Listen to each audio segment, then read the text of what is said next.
In this video, I'm going to tell you about what I think virus-related convention closings are going to do to wargaming. I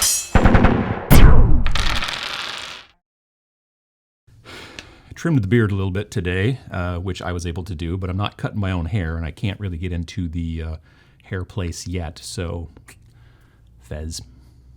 So as I'm filming this, it's been a couple of days since Gen Con came out and announced that they would not be holding their convention, the biggest tabletop convention, tabletop gaming convention in the United States, 70,000 plus people, not going to be doing it this year due to, the pandemic and all that jazz. So, we've already had obviously other cancelings and things like that happening. And as I was kind of on the fence. I wasn't sure whether they were going to need to cancel it. There was some talk about whether they were even going to be able to cancel it, depending upon insurance companies and what the governor of Indiana said and this and that and the other thing. But it's been canceled, and it made me start thinking about how's it going to affect our hobby. So, of course, I start, thinking, how's it going to affect me? Well, how's this all been affecting me already? Since mid-March, Adepticon was canceled, which really bummed me out, obviously. That's my favorite convention. I've said it I don't know how many different times on this channel, and it has affected me and my kind of, partial livelihood here with the YouTube channel, and that partially I didn't get to go and have lots of fun and hang out with my friends, which has not a lot to do with actual YouTubery, but it also didn't allow me to do a bunch of interviews that I had planned, set up with different people who run tournaments, people who work for different companies and all that kind of stuff. I was planning on making a lot of content at Adepticon this year, and so unable to happen, as it turns out. So that's a bummer, obviously. And then there's another convention that also got canceled, Origins, which is kind of like Gen Con, but about a third the size. It's about 20,000 people. It takes place in Columbus, Ohio in June, late June. This would have been my third or fourth year in a row going, and the plan was I was going to be there, and I was going to be teaching classes in the Vallejo/WizKids booth, again, like I did last year with Jason from Realmsmith TV. You can follow him on Twitch and whatnot. And we were going to be, teaching classes, and people would come in and you'd show them how to paint with Vallejo paints on WizKids, those pre-primed models.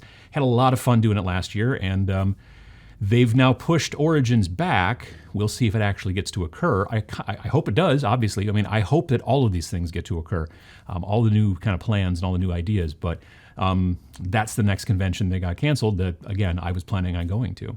And then, of course, Gen Con, which is also a great convention. I was planning on going and teaching seminars again this year. Last year, I taught 2 seminars about YouTubery, and I even taught one about Game 4 and building community in gaming and stuff like that. So, it's just also, it's the amazing convention because it is so huge. Even though our kind of, our little niche of the 4 genres in tabletop gaming, you got your board gaming, you got your role-playing games, you got your collectible card games, and then you got us with the wargaming. Ours is the smallest of the 4. Even then, though, when you've got 70,000 people, it's still a big deal there at the convention. There's not tournaments and things like there would be at Las Vegas Open, which did occur in January. Or Gen Con or the Nova Open or anything like that, but there's still a lot of booths and selling and all kinds of other things going on at Gen Con, which not going to happen now. And then there's the Nova Open in Washington, D.C., which is coming up in September. It has not been canceled yet. I just want to make that completely clear as of whatever today's date is. Look at the thing in the description, 22nd or something like that in May. Not canceled yet. So, it's hard to say whether it will be or not. It's about a 2,000 to 3,000 person convention. This would be my third year going if we do get to go. It's a great time. I was not planning on teaching any classes this year. I was mainly planning on taking some classes and just hanging out and talking to friends and doing stuff. I've talked about Nova in the past, and it's a good convention. Also tons and tons of tournaments going on. So we will see. It's not like a huge convention, like 70,000 people, Gen Con. Like, if we're going to be perfectly honest, 70,000 sweaty nerds in a single building in Indiana in August, even when there's not a pandemic on, is probably not a great idea for general health. The con crud is real. I can't tell you how many times I've come home from a convention with a cold that is just horrible or something worse. So, this is not necessarily, the joke goes around that we gamers are in some situations not the most hygienic crowd to begin with. So I understand that. But these smaller conventions, things like Las Vegas Open, things like Nova Open, where you're getting to maybe 2,000 to 3,000 people, still a little bit up in the air whether it's a good idea or not. So we'll see. And so, like I said, all of these have stuff in common where I get to kind of meet up with friends that I don't get to see too frequently, hang out with friends. I get to meet you folks, the viewers who come to these conventions, and we bump into each other, or sometimes I have a meetup or whatever. That doesn't get to happen this year because of this stuff. It's just, talking with all these people, meeting with these people, sharing experiences, having some cocktails and some fun. Something that I really miss, obviously, this year. But then there's also the business side of it as well. For this channel, a big reason that I go to conventions is because it helps me to see new products, stuff that I might not have been able to know about other than just reading about it a bit online. I get to see that stuff in person and kind of touch it and see how it's built and that kind of stuff if we're talking about terrain or if we're talking about models and things like that. There's only so much you can get from looking at stuff online. Plus, there's also just the demoing different games, being able to sit down and actually play a new game that's coming out soon and get a feel for it so I can talk about it during the Every Other Sunday show when people ask about it or wherever. That's also a very difficult thing to do virtually to sometimes. And then, of course, there's just meeting with the manufacturers, the producers, all that kind of stuff, doing kind of business stuff, talking about things. I don't do that a ton, but I'm starting to do it a little bit more here and there, and it's just a kind of opportunity that's not happening this year. But it's not all about me. What's the industry going to get, impact-wise from these conventions not happening? Well, the bigger companies make a huge amount of their money going to conventions. And the reason for this is because when you're a big company and you go to a convention and you sell direct to the consumer, you cut out all the middlemen, okay? When you're selling direct to the consumer, you get all the profit. When big game companies sell stuff to you at a store, it goes through the distributor first and they take a cut, and then the distributor ships it out to the stores and the stores take a cut because they've got it on the shelves and they're doing the salesmanship or whatever. So it makes sense. The businesses, the companies that make these, the manufacturers who make this stuff don't get, obviously, all of the money. But when they go to a convention, other than, the shipping and the flying people there and buying a booth and all that stuff, when they sell a product, they get all the money.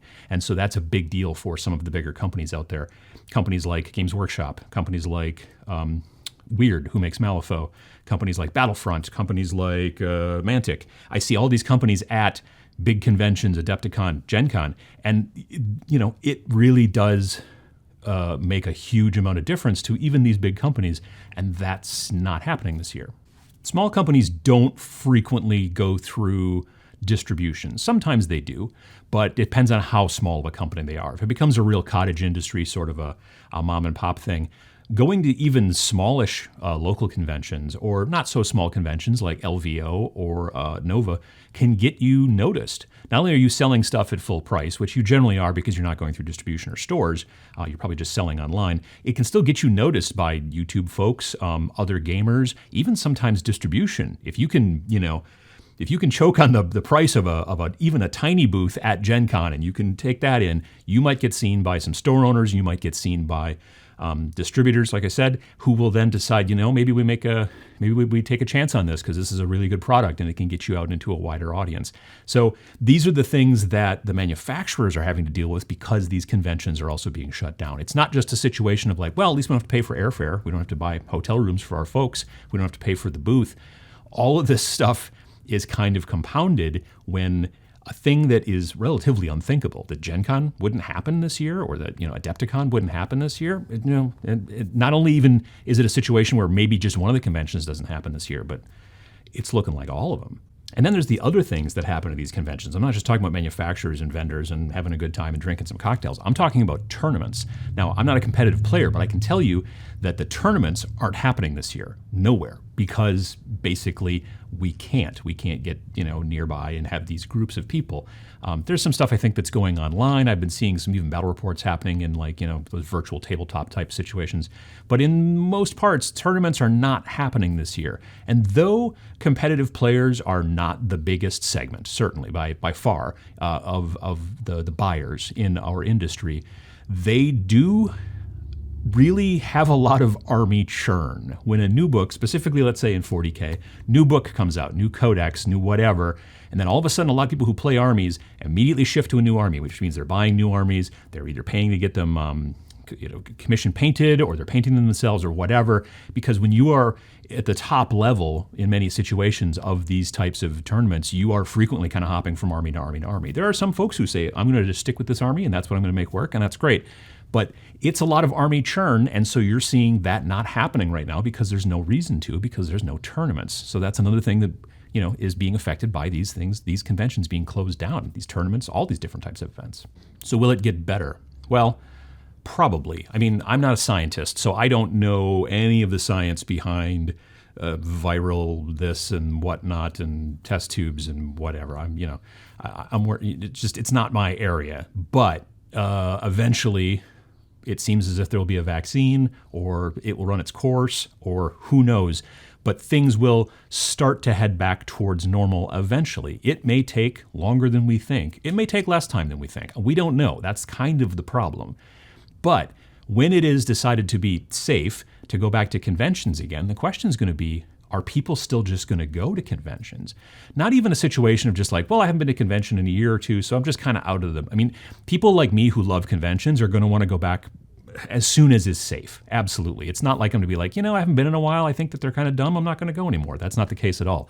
But there are going to be plenty of people who are going to be really wondering if it's as safe as maybe the scientists and the doctors and the government and whatever actually say. And so you're going to see probably when these conventions open back up again, you're going to see lower numbers. And that's, again, going to affect the conventions. It's going to affect the vendors. It's going to affect everything. So what can we do to fill in the blanks? Well, there are some virtual conventions that have kind of cropped up here and there recently, like obviously since the beginning of this thing back in mid-March. I've not done any of them, so I don't know. I've not heard anything about how awesome and successful they've been. That's not to say that they weren't. I've just not heard anything like that. If you've been to a virtual convention or participated in such a thing, let me know in the comments below. I'd love to hear about how it goes. I have a convention that technically would be coming up in the beginning of June in a couple of weeks, Tabletop Minions Expo, which is not happening this year. And I'm trying to figure out if maybe there's something I can do that's kind of like a virtual convention or something. I'm not quite sure yet. I've been thinking about it for quite a while, and I don't know the answer to that. But there are things that you can do, like even if you can't get to your game store, or if, there's a lot of companies that still aren't even shipping or producing somewhat to some degree yet. It's starting to come back, but you're starting to see, maybe not as much. So what can you do in those situations? Well, there are PDF and print-on-demand games. So PDF games are games you buy in a PDF format. That's relatively simple to understand. There's no shipping involved. There's no potential for, getting a virus off of a thing or anything like that. It's just a thing. You get it instantly. You don't have to wait. It's kind of great. Obviously, like not every company out there is working in electronic stuff, but you are seeing indie companies do it because there's no upfront manufacturing costs, there's no shipping, there's no warehousing and all that kind of stuff. I'm starting to really enjoy kind of indie PDF games. I'm going to be doing a battle report about one actually very soon. So that's something that you're going to probably start seeing more of the small companies who are like trying to figure out now, well, how do I get games out the door, when I can't warehouse things, I can't go into my warehouse, all that kind of stuff. There's a lot of things that are involved, and we're going to start seeing more of that. You're also going to start seeing, I think, even more 3D printing, STLs. If I can sell you a file that you can print at home and have the models that you like for your skirmish game, for your D&D game, for whatever, why wouldn't you do it? You know what I mean? Like you're going to see more people doing it. Obviously, quality's not perfect. In a lot of situations, but they're getting better, and you're going to see more people. Like if you're printing on a filament printer, one of those plastic filament printers, there's a lot of things that you can do to tweak it to make it so that it works better and prints more smoothly. You don't get those lines and stuff like that. If you're printing on a resin printer, I did a video about resin printers a while back and why I don't personally have one in my basement. But there's a lot of people who do and are doing good work with them, and I know the resins are getting better and less stinky and all that kind of stuff. And so you're going to start seeing a lot more of that. You're already starting to see games where the game is a PDF and the models are an STL, and that they just ship it all to you in one, online package or whatever, and then you go from there. So you're going to start seeing more and more of that, probably as we're kind of trying to get through the, hopefully, tail end of this virus. So those are my thoughts about what's going on right now with conventions out there. I know a lot of people don't go to conventions. When I put up convention videos on the channel, they don't get a ton of views, but I also know a lot of people do enjoy the conventions and are also wondering about like, well, what's going to happen with them? Maybe if you don't even go to conventions, you still might be thinking, well, geez, what's going to happen?